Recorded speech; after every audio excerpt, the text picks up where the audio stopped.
The Vanishing of Brother Michael Carter. A true crime mystery of faith, dreams, and betrayal. Low church bells. Soft wind. The sound of footsteps echoing through a chapel. In the quiet town of Lancaster, Pennsylvania, two best friends entered the seminary with a shared dream, to serve God and dedicate their lives to faith. But one of them would vanish without a trace, and the truth behind it would shake an entire community to its core. As music deepens. This is the haunting story of Brother Michael Carter, the golden boy of St. Augustine Seminary, whose mysterious disappearance blurred the line between faith, guilt, and something far darker. St. Augustine Seminary sits on the edge of the quiet town of Lancaster, surrounded by tall pine trees and long, winding trails. It's the kind of place where silence feels holy, and secrets can stay buried forever. Brother Michael Carter, 24, was everything a seminarian was expected to be. Devoted, disciplined, and kind. Everyone loved him, especially his best friend, Brother Daniel Harris, who had been his roommate since their first year. The two were inseparable. They studied together, prayed together, and shared everything. Daniel often joked that Michael was too good to be human. But in July 2019, that perfect friendship shattered. On July 16th, after evening vespers, Michael didn't show up for dinner. First, no one worried. He was known to stay in the chapel late, meditating. But when curfew came and his bed was untouched, Brother Daniel raised the alarm. Seminary staff searched the grounds through the night.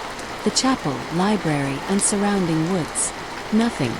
His phone, wallet, and journal were all left behind. Detective Laura McKenna from the Lancaster County Sheriff's Office arrived the next morning. She immediately noticed how calm Daniel seemed. When asked when he last saw Michael, Daniel replied softly, "After evening prayers." He said he needed some air, and smiled like everything was fine. McKenna jotted it down. There were no signs of forced entry or struggle. It was as though Michael had walked out and vanished into thin air. For weeks, police scoured the countryside. Drones searched nearby woods. Bloodhounds followed Michael's scent until it stopped abruptly, just outside the seminary's back gate. Students whispered theories. Had Michael run away? Was it a kidnapping? Or something supernatural? Detective McKenna tried to stay grounded, but one detail bothered her. Daniel. He was always around, eager to help, emotional during interviews, almost too emotional. He joined every search group, cried at every mass, and volunteered to pack flyers for the missing seminarian. Yet something about his grief felt rehearsed. Still, there was no evidence, no motive, no witnesses, nothing linking him to the disappearance. So Daniel remained just what he appeared to be, a heartbroken best friend. 2 months passed. Then something strange happened. Father Thomas Reeves, Michael's formator, began having the same dream every night.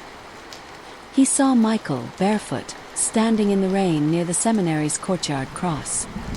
His white cassock was torn and he whispered, "Father, I was betrayed. Look where the water meets the light."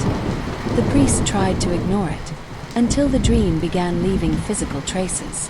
Each morning, he'd wake to find his bedsheets damp, as though he'd been standing in the rain himself. Finally, he told Detective McKenna. She hesitated, but out of respect, and maybe curiosity, decided to check the courtyard drain where the cross stood. It was an old, sealed storm drain that hadn't been opened in decades.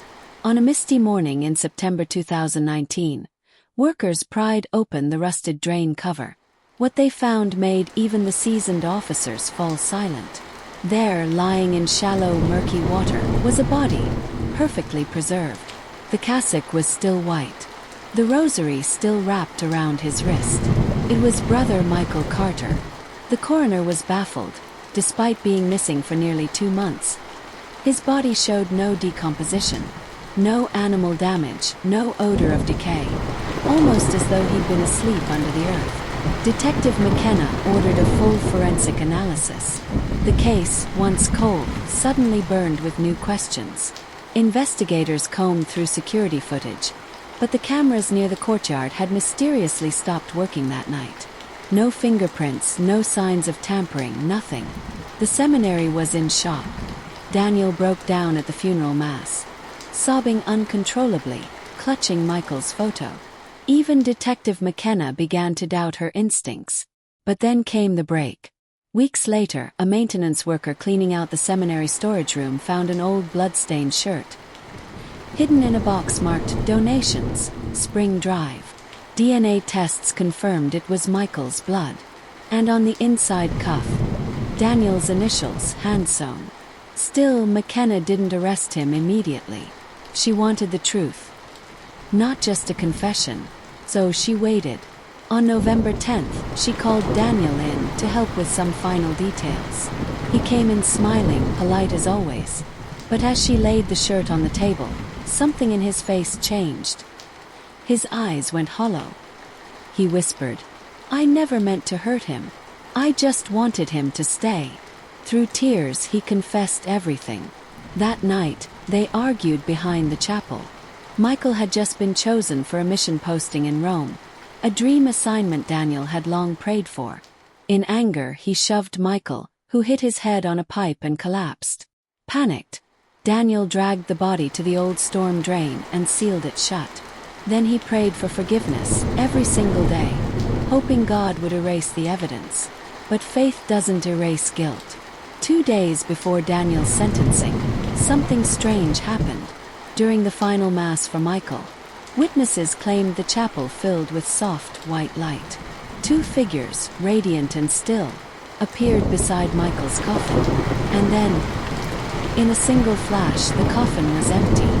Security cameras caught only a brief glare of light, 3 seconds long, before cutting out completely. The church called it a sign of divine mercy.